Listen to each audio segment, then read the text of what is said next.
La loi de la semence de Dieu, l'égalité. Deuxième partie. Le dimanche passé, Dieu nous a amenés à comprendre ce que nous donnons dans sa maison est une semence. Mais dans cette loi, telle Dieu a voulu, qu'on la découvre le dimanche passé, il était question que Dieu donne beaucoup à celui qui donne beaucoup. Et que nos semences déterminent nos récoltes. Nous semons peu, nous récoltons peu. Nous semons beaucoup, nous récoltons beaucoup. Et là aussi, nous avons parlé non seulement de la sémence en qualité d'argent matériel, mais aussi la parole de Dieu. Et dans la loi de l'égalité, Dieu nous a amenés à découvrir, à reconnaître qu'en fait, ce que Dieu a fait dans nos vies, nous devons le faire aussi dans les autres. Si Dieu t'a délivré, c'est que tu sois source de délivrance pour la multitude. Si Dieu t'a béni, tu dois aussi te mettre au service. Et c'est ce qui est là. Et c'est que dans ce que Dieu t'a donné, il y a ceux qui reviennent de toi à Dieu là-dedans. Que tu dois mettre à contribution pour l'épanouissement, pour couvrir les besoins, non seulement de sa maison, mais aussi des frères et sœurs. Que ton superflu soit utile pour ton frère, pour ta sœur. Et le Seigneur nous a dit qu'on donne sur la base de ce qu'on a. Dieu est trop conséquent avec lui-même, il est juste. Il ne peut pas te demander de donner ce que tu n'as pas. Et lorsqu'il s'agit d'exercer l'œuvre de bienfaisance dans la maison de notre Père, notre Dieu, nous le faisons avec ce que Dieu a mis entre nos mains. Est-ce que quelqu'un peut acclamer le Seigneur? Avec ce qu'on a. Et nous avons vu un exemple où cette femme veuve est venue déposer son offrande. C'est ce qu'elle a dit. Deux petites pièces, seulement ça. Dieu ne va pas te demander ce qui est au-delà de tes moyens. Il te demande sur la base de ce que tu as. C'est avec ce qu'on a qu'on peut servir Dieu. C'est avec ce qu'on a qu'on peut s'aimer et que notre semence produise. Elle va nécessairement produire d'abord pour nous-mêmes. Est-ce qu'on peut dire Amen bien? Vous êtes étonnés que je dise d'abord pour nous-mêmes. Mais oui, quand on donne à Dieu, il commence à nous bénir, nous. Mais la semence ne s'arrête pas à déclencher les bienfaits dans nos vies. Mais ça touche notre environnement, donc notre famille. Que l'Éternel bénisse sa parole. Et j'ose croire que les uns et les autres ont mis la parole de Dieu en pratique. Alléluia. Est-ce que ça va? Et aujourd'hui, nous parlons encore de cette semence et de la loi de l'égalité. Et nous allons nous appuyer sur la parabole du semeur. Je respecte ce que Dieu a voulu qu'on fasse ressortir. Alors, Marc, chapitre 4, verset 26 à 29.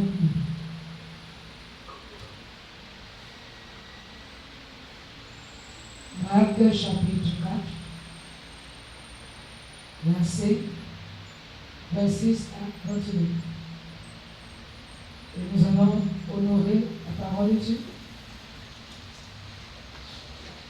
Sinon, on en trouve aussi dans Matthieu. Il y a aussi Luc. Mais on a choisi seulement de lire certains passages. Nous lisons la parole de Dieu dans Marc, chapitre 4, verset 26. Jusqu'au verset 28. Il est écrit. Il dit encore, il en est du royaume de Dieu. Comme quand un homme jette de la semence en terre, qu'il dorme, qu'il veille. nuit et jour. La semence germe et croît sans qu'il sache comment. La terre produit d'elle-même d'abord l'herbe, puis l'épi, puis le grain, tout formé dans l'épi. Verset 29. Et dès que le fruit est mûr, on y met la faucille, car la moisson est là.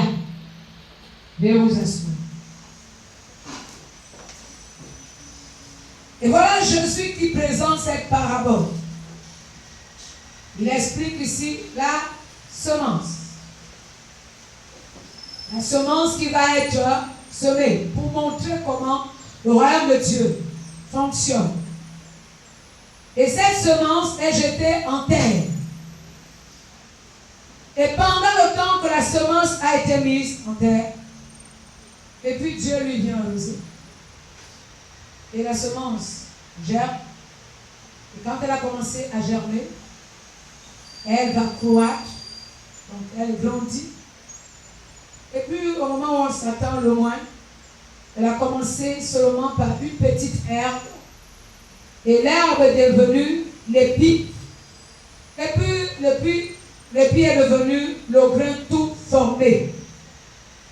Et quand le fruit est déjà mûr, il ne reste plus que moissonner. Je ne sais pas à quel niveau tu es. Est-ce que tu es encore dans la dimension de la semence? Donc la partie exercice des semailles. Mettre la semence en terre. Est-ce que ta semence a quand même donné la fleur, l'herbe? Est-ce qu'elle est déjà dans la dimension de l'épi? Est-ce qu'elle a déjà mûri? Mais de tout ce que nous regardons, il y a une chose que je veux que nous comprenions et que nous retenons. C'est Dieu qui fait germer toutes choses. Alléluia. Et donc ce que le Seigneur attend de nous, c'est seulement que nous nous mettons à semer. Est-ce qu'on peut acclamer le Seigneur? C'est pour cela que j'ai sélectionné. Dans tous les versets qu'il fallait lire, on choisit ce qui nous amène à la pensée de Dieu. La semence est déposée. Et Dieu s'occupe du reste. Et la moisson va arriver. Mais observe bien, vers la dernière étape, celui qui prend la faucille pour couper, c'est le semeur, ce n'est plus la semence qui se coupe elle-même. Et toutes les fois que nous semons, rassurons-nous, bien-aimés, nous allons récolter. Ce qu'un homme aura sémé, il va récolter. Or, ce que l'Éternel insiste avec nous, c'est cette loi. La semence a obligation de croître, de mûrir, de grandir, d'atteindre à maturité. C'est la première chose que nous devons retenir. Dieu attend quoi de nous? Toi et moi, en qualité de semence sur la terre, c'est que nous croissons. Alléluia. Commençons par être l'herbe, enfant de Dieu. Nous montons les échelons. Nous atteignons la dimension de l'épi, fils de Dieu. Après, on grandit. On devient des personnes matures. Et les personnes qui deviennent productives entre les mains du Seigneur. Les personnes productives, les personnes utiles, les personnes par qui Dieu va passer. Et pour sauver aussi la multitude. Est-ce qu'on peut dire Amen? On va encore ajouter un autre verset. Et on va faire le commentaire. La loi de la semence et de l'égalité. En fait, Dieu ne nous donne pas la parole pour que ça serve seulement pour nous seuls. Et c'est la partie là que nous entrons dans l'égalité. Dieu reproche même le fait que nous gardons sa pensée, sa parole captive. Et c'est même un danger quand on ne partage pas la parole de Dieu. C'est que Dieu t'a donné comme message. Tu as l'obligation de libérer. Ce n'est pas pour toi seul. Ça te sert aujourd'hui, ça doit servir dit pour d'autres personnes qui attendent aussi la parole. Comment les gens du dehors vont être libérés? Comment ils vont être sauvés? C'est nous qui venons à l'église. Nous gardons la parole de Dieu captive dehors. Il y a des gens qui souffrent. Nous avons la solution à leur souffrance. Jésus-Christ de Nazareth. Nous avons la solution à leur souffrance. C'est la parole de Dieu qui donne la vie. Est-ce qu'on peut entrer dans la dimension de l'égalité? Libérer, c'est que nous retenons comme étant pour nous. Ce n'est pas seulement pour nous. C'est pour tout le monde. Disons Amen. Alléluia. Matthieu chapitre 13. C'est un danger, un véritable danger, de garder la parole de Dieu captive. Je dis c'est un danger. Nous devons la libérer. La semence est semée. Et on va parler de semence. Non pas sur le plan matériel et financier. Mais la semence ici, c'est la parole de Dieu. Quand elle tombe en toi, elle doit produire un changement. Alléluia. Ce changement va t'amener aussi à s'aimer dans la vie des autres. Et ce que tu as semé aussi va produire des changements. Et plus nous le faisons, moi je le sens en premier, je vous donne. Chacun de vous se met à donner, l'autre aussi se met à donner, l'autre aussi se met à donner. Et le royaume de Dieu avance sur la terre. Et nous devons le faire. Et on a l'obligation de le faire. Matthieu chapitre 13. Et nous allons lire la parole de Dieu. 18 à 23. Du verset 18 au verset 23.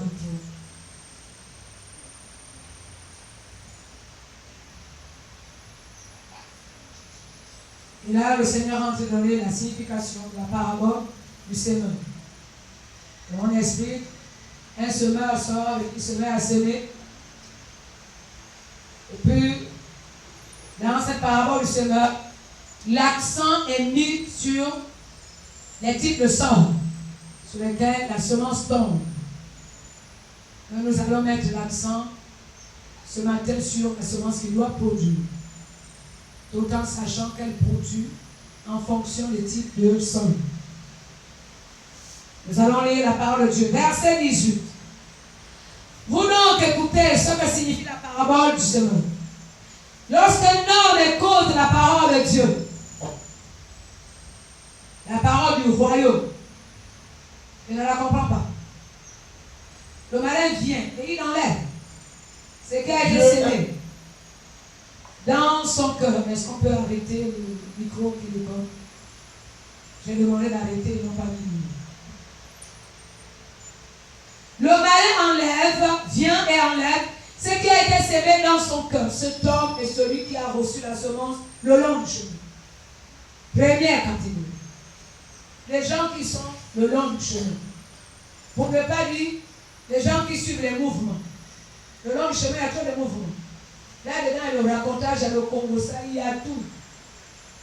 Comme dans l'église, ceux qui sont dans les parvis perdent leur temps parce que là, les parvis là-bas, il y a trop de choses à dire. On parle un peu de ce qui est le Dieu du royaume, on parle beaucoup de ce qui est du monde, il y a tout un mélange. Alors voilà la catégorie des personnes que la semence qui devait produire la vie n'a pas pu produire la vie. La parole de Dieu que nous recevons est incorruptible. Elle est utile pour tout le monde. Et on va se rendre compte que parfois dans les églises, le même prédicateur, le même message, et les personnes, c'est le même auditoire, mais là-dedans, le message rapporte vie pour les uns et non pas pour les autres. Verset 20. Celui qui a reçu la semence dans les endroits pierreux, c'est celui qui entend la parole, la reçoit aussitôt avec joie. Oh, Seigneur, notre église est champion. Tu entends le message de la toucher. Oui. Mais, il y a maintenant le mais. Il n'a pas de racine en lui-même. Il manque de persistance. Dès que survient une tribulation, une persécution à cause de la parole, donc la parole aussi peut produire la persécution. Il y trouve une occasion de chute. Catégorie de personnes que dès lors qu'on a libéré, la parole tombe dans son cœur. La parole l'a touché. Réellement, la parole l'a touché. Seulement, il n'y a pas de racines. On ne s'appuie pas sur Dieu. On n'est pas totalement assis. On n'est pas équilibré sur le plan émotionnel et spirituel. Et du coup, moindre tribulation, moindre épreuve, c'est fini. On a trouvé l'occasion de ne plus venir à l'église. Moi, je les appelle, les chrétiens, faire l'année passée, qui n'ont de force que quand on branche. S'il y a quelqu'un qui, on va prier pour toi, on va te soutenir dans la prière. C'est en ce moment que tu vois le frère, la soeur zélée. Parce qu'il y a quelqu'un d'autre qui prie. Ils se contentent seulement parce qu'on arrange leurs émotions. Ils attendent qu'on leur dise, ah, ça va aller. Tu n'as même pas besoin qu'on te dise, ça va aller parce que Jésus est en toi. Et la solution en tout. Et on a besoin des chrétiens bien-aimés qui ont atteint la dimension de la stabilité parce que la parole les a amenés à réaliser que quelle que soit la tribulation, quels que soient les combats, et même les combats que nous menons, vous et moi, nous connaissons le score. Jésus a gagné. Même si c'est quelque chose que tu sens que c'est irréversible, il n'y a pas de situation irréversible. Tout est possible à celui qui croit. Ce n'est pas tout. Ce qui est impossible à toi est possible à Dieu. Mais ce Dieu qui est dans ta vie est capable de changer l'histoire de ta vie. Seulement, la semence est tombée. Oh, le message là est bon. Et Dieu dit bon, le message est bon. On va un peu faire test, comme à l'école. Hein, l'enseignant a fait son cours. Après, il doit évaluer. N'est-ce pas? Et lorsqu'il vient évaluer, pour vérifier si les objectifs de son cours ont été atteints, et Dieu aussi vérifie si les objectifs de la prédication de son message ont été atteints. Et si on a parlé de foi, rassurez-vous, l'épreuve sera liée à la foi. Et Dieu va venir vérifier si tu as écouté que la foi signifie faire confiance en lui totalement. Ne pas regarder ta situation, mais regarder Dieu qui est au-dessus de ta situation. C'est là où les gens font naufrage. C'est là où tu entends. Non, depuis que je me suis venu à l'église, les problèmes là sont devenus toujours. Quels problèmes qui sont devenus toujours? C'est toi qui ne réussis pas à entrer dans ce que Dieu attend de toi. Est-ce qu'on peut acclamer aussi?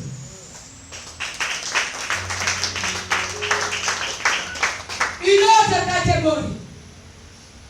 Le premier texte qu'on a vu dans Marc vous a dit, il faut qu'il y ait des effets. On doit grandir, n'est-ce pas? La semence tombe dans ton cœur, dans ta conscience, dans ton esprit.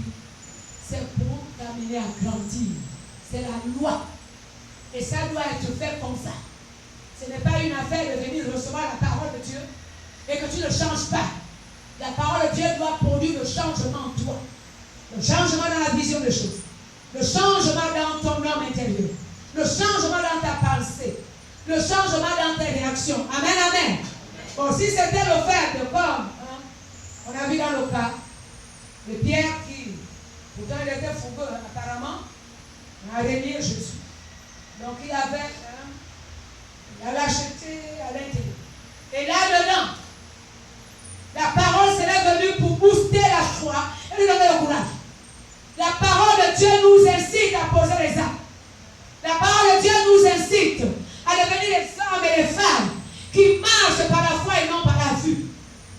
Que tu vois avec tes yeux charnels, ce n'est pas ce qui importe Dieu. Ce qui intéresse Dieu, c'est que tu regardes que lui, il est capable. Et ce que tu as cru que Dieu est capable de faire dans ta vie va s'accomplir. Arrêtons de nous retarder nous-mêmes. Ça donne l'impression que ce sont les prédicateurs ou l'église là où on fait. Ce n'est pas une affaire d'église. Ce n'est pas une affaire de prédicateur, c'est une affaire de toi. Il s'agit de toi. Sinon tout le monde reçoit cette parole. Celui qui s'est engagé, qui a fait de sa vie, de son cœur, la bonne terre, elle va nécessairement produire du fruit. La parole entraîne, amène au changement. La parole doit, c'est une obligation, de nous amener de zéro à héros. On a chanté tout à l'heure. Mais rassure-toi, tu ne deviendras jamais héros si tu n'as pas mis la parole de Dieu en pratique. Alléluia. Pour qu'elle produise en toi l'héros qui sommeillait, le vainqueur qui était piétiné, qui était dominé. Est-ce qu'on peut dire amen, bien? La sommité qui était cachée en toi. La parole va venir révéler cette sommité. Et le monde verra qu'en ton Dieu est capable. Je vais quand même continuer la lecture. Et on va faire le commentaire. La loi de la semence. La semence doit produire. C'est la loi. Si elle ne produit pas, c'est toi qui as un problème. Ce n'est pas la parole. Et puis, moi je serai là pour décourager ceux qui font des marchelants. Expliquer aux autres qui j'appelle marchelants. Gens qui font le tour des églises. On arrive là.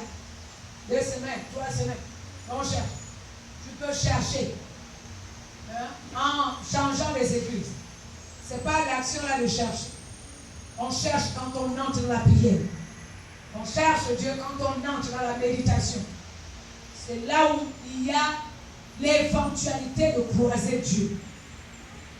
On peut dire amen. Nous étions au verset 22. Celui qui a reçu la semence parmi les épis, c'est celui qui a entendu la parole. Et pourtant, il a entendu la parole. Mais, et le Seigneur vient marquer ici la contradiction. En qui les soucis du siècle et la séduction des richesses étouffent cette parole en la rendant infructueuse. Waouh! Voilà la troisième catégorie. Le long du chemin. Des gens qui n'ont pas de racines, qui n'ont pas de base, qui n'ont pas la foi. Et je vais même dire merci Saint-Esprit. Les gens qui dans l'église marchent avec la foi de masse. Je vais expliquer ce qu'on appelle la foi de masse. La foi doit être une affaire personnelle. Mais lorsqu'on est dans la dimension de la foi de masse, ça dit, on croit seulement parce qu'on voit Dieu agir dans la vie des autres. Oh, nous, à l'église, sauf de vie. Oh, Dieu agit. Dieu est puissant. Oui, ça c'est à l'église. Parce qu'à l'église, c'est le regroupement de plusieurs personnes. Ceux qui servent Dieu en esprit en vérité sont là-bas. Et puisqu'ils servent en esprit en vérité, Dieu se manifeste. Maintenant dans ta vie, quel est le constat que toi-même tu peux faire de ta vie? Ils n'ont pas de foi, ce n'est pas personnel. Ils ne sont forts qu'en comptant sur le... C'est pour cela que moi je les appelle les fers à repasser. Si tu n'as pas branché à une source d'électricité, le fer ne peut pas chauffer et il ne peut même pas repasser les amis. Les chrétiens, comme on est obligé d'attraper, comme les bébés.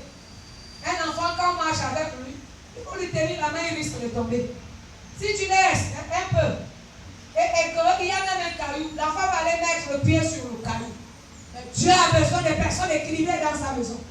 La troisième catégorie, c'est ceux-là qui se laissent gagner par les problèmes de la vie. Je vais manger quoi?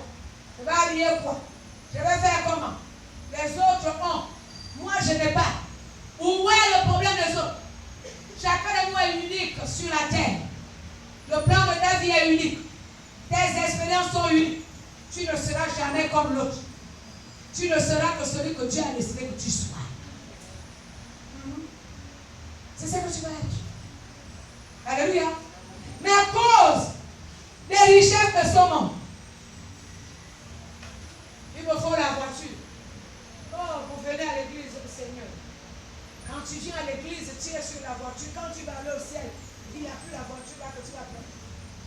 Elle va rester devant la maison. Gardez. Ce serait même l'objectif de la bagarre entre les différents héritiers. Héritiers légaux et les collatéraux. Chez nous en Afrique, vous parlez du Gabon, il y a un mélange dans l'héritage. Les collatéraux font même trop de bruit, alors qu'ils ne sont que les collatéraux.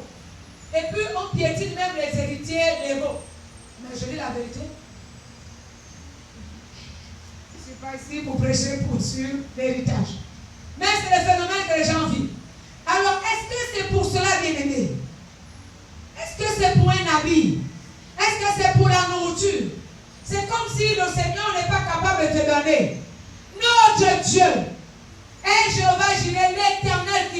foi.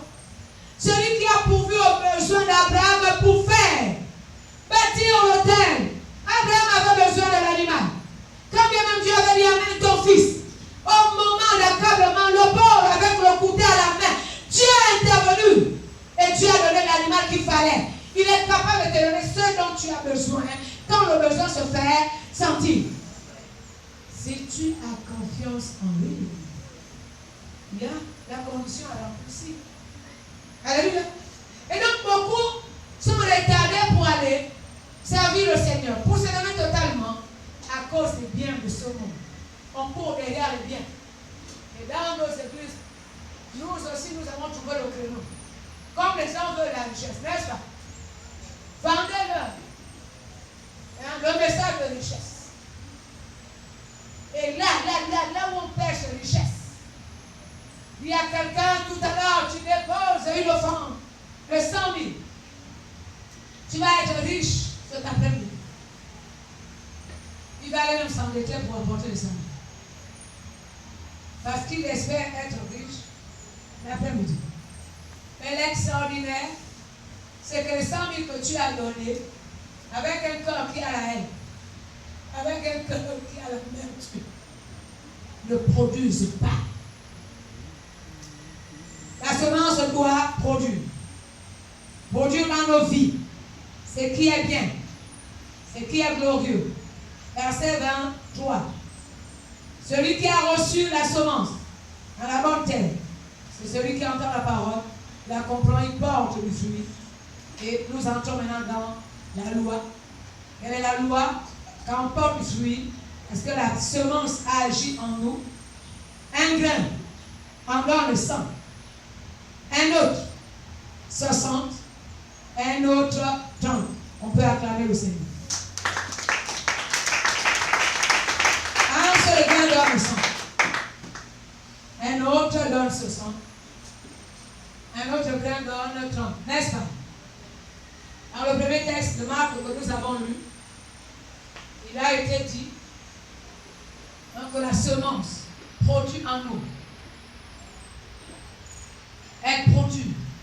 Ce qui germe en nous commence par la dimension de l'air, après la dimension de l'épi, et puis on atteint la maturité et la moisson est là. C'est bon? Maintenant, on va parler de la loi. Ce qui nous intéresse ici, c'est la loi. On utilise ces paraboles pour nous amener à comprendre la loi de la semence. Dans cette deuxième partie, Dieu veut que tu comprennes que la parole que tu reçois ici, que Dieu te donne, ça peut être ici à l'église. Dieu parle aussi par les médias. Même si beaucoup de médias disent des faussetés. Mais il y a aussi les bons messages. Ils ont amené bien. Cette parole, selon la loi que Dieu a établie, doit produire la vie en toi. Cette parole doit t'amener à partir d'enfant à fils du Dieu très haut. Cette parole doit t'amener à partir de la souillure à la sainteté. Cette parole doit t'amener à changer de comportement, à changer de caractère, à changer de vision de choses. Il s'agit de la parole de Dieu. Est-ce que ça va? Maintenant, la partie égalité. Lorsque tu reçois la parole, tu ne la gardes pas pour toi-même. Tu te lèves pour la partager avec ton milieu familial. Quiconque te côtoie doit être aussi nourri. De la même manière que Dieu te nourrit, de la même manière par toi, Dieu veut nourrir les autres. Et le Seigneur a donné ce conseil. L'apôtre Paul parla à son fils, il lui dit, la parole que tu as reçue, ces enseignements, sois capable de les communiquer aux personnes qui sont capables et qui seront à leur tour capables de partager des messages. On entre dans la dimension de l'égalité. Qui est-ce qui est égal? Ce n'est pas pour toi, c'est pour l'humanité tout entière. Qui est-ce qui est égal? De la même manière que tu reçois, tu dois donner aux autres. Est-ce qu'on peut acclamer le Seigneur? On doit donner. Plus jamais le message ici sur le dos du canard. Dès qu'on verse l'eau, quand le canard fait le geste, dès qu'il secoue son plumage, l'eau tombe. Et il y a beaucoup de chrétiens qui sont dans cette catégorie. On reçoit la parole ici. Quand on sort, la parole est restée à l'église. Écoute-moi bien. À cause des messages que nous recevons, il y a obligation que nous passons par les tests que nous appelons les épreuves. Chaque épreuve ne vient pas pour nous détruire, ne vient pas pour nous tuer. Les épreuves viennent pour nous muscler. Les épreuves viennent nous former. Les épreuves viennent former notre caractère, former notre état d'esprit, former l'attitude les uns les autres. Enfin, que nous soyons des personnes inébranlables dans la maison de Dieu. Les derniers temps sont les temps difficiles. La Bible le dit. On ne sait pas ce qui va se passer demain. Si tu n'es pas formé aujourd'hui, comment tu feras pour tenir? Quand il y a eu Corona ici, il a suffi seulement qu'on ferme les lieux de culte. On ne pourrait pas fermer les églises. L'église est spirituelle.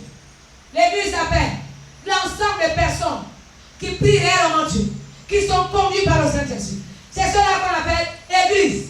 Et on fait la différence entre église universelle et église locale. Donc l'ensemble des personnes qui se retrouvent dans un cadre géographique pour appliquer à l'église locale. Mais là-dedans, vous et moi, malgré le fait que ce lieu était fermé, l'église n'a pas été fermée. La preuve, c'est que nous sommes là ce matin. Alléluia. On avait fermé le lieu de culte. C'est bien dit. Le lieu, le local. Ce qu'on avait fermé, c'était le local. Mais observez bien à l'intérieur. La catégorie des personnes que Jésus a fait ressortir, qui ont blagué avec la parole. Ceux-là qui étaient au bord du chemin se retrouvent aujourd'hui dans le monde comme étant les païens. Certains même à cause des soucis. Parce que pendant la pandémie, quand tout a sévi, confinement total, il n'y avait rien à manger. Mais comme il n'avait pas de foi, il ne pouvait pas mettre la foi en jeu, il n'y en a pas. Allez, écoutez-moi bien. Dieu nous forme. Toutes les fois que nous passons par les épreuves, nous devons faire recours à la parole qui correspond. Et si nous la mettons en pratique, la parole de Dieu est puissante. Elle est prophétique. Elle est créatrice. La parole va créer ce pourquoi elle a été libérée. Est-ce qu'il y a quelqu'un qui a vu pour ça? La loi, c'est que cette parole doit produire. Elle doit déclencher en toi le changement de caractère, le changement de comportement, la transformation de ton âme, la transformation de ton cœur. Que l'Église acclame le Seigneur. La semence donne vie. Et ça, c'est la loi. Toute semence, la parole de Dieu, doit, il y a une obligation, donner vie. Si la vie ne se manifeste pas en toi, si la solution n'arrive pas, c'est que c'est toi qui es le problème. Tu constitues la mauvaise terre, mais la semence que tu, elle est incorruptible. Elle crée. Le deuxième aspect, c'est que cette semence que tu as reçue n'est pas seulement pour toi. Elle doit servir pour ton milieu familial. Elle doit servir pour tes amis. Par conséquent, lorsque nous recevons la parole, nous devons la libérer. Est-ce qu'on peut dire Amen? Amen. Alléluia. Et la Bible dit la création tout entière attend là. Amen, amen. Et par conséquent, nous qui sommes les fils de Dieu, je vais donner la précision. Parce que souvent, quand nous prêchons, nous utilisons enfants de Dieu, nous utilisons fils de Dieu. Ce n'est pas moi qui le dis. Je ne veux pas seulement lire beaucoup de textes. À ceux qui ont reçu Jésus dans leur vie, la Bible dit, Dieu a donné le pouvoir de devenir enfant de Dieu. Vous voulez qu'on le lise? Pour rendre vos consciences libres. Il n'y a pas de souci. Et on va le faire. Jean chapitre 1, verset 12 à 13. J'ai besoin d'un lecteur pour ça. Jean chapitre 1, verset 12 à 13.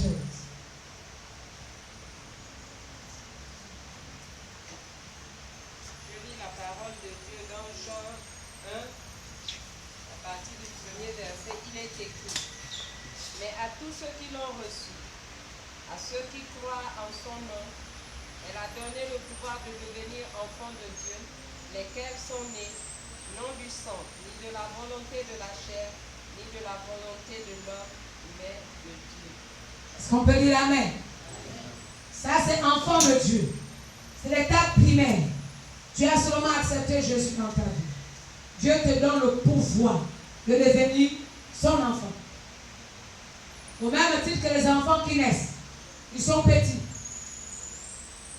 Mais un enfant, parfois, il y a les tâtonnements. Il y a la naïveté dans la manière de faire. À partir de quel moment les enfants deviennent des fils? C'est lorsqu'ils ont grandi.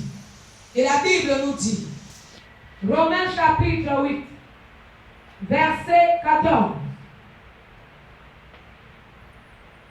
Romains chapitre 8, verset 14 dit, car tous ceux qui sont conduits par l'Esprit de Dieu sont fils de Dieu. Donc vous comprenez ici, moi je ne parle pas. La parole de Dieu fait ressortir. Donc le Fils de Dieu, c'est celui qui est conduit par l'Esprit de Dieu. Ce n'est pas celui qui a duré, qui a fait beaucoup des années à l'église. C'est celui qui est conduit par l'Esprit de Dieu. Le Saint-Esprit est conduit. Le Saint-Esprit t'oriente. Ce qu'il te demande de faire, tu le fais. Si tu le fais,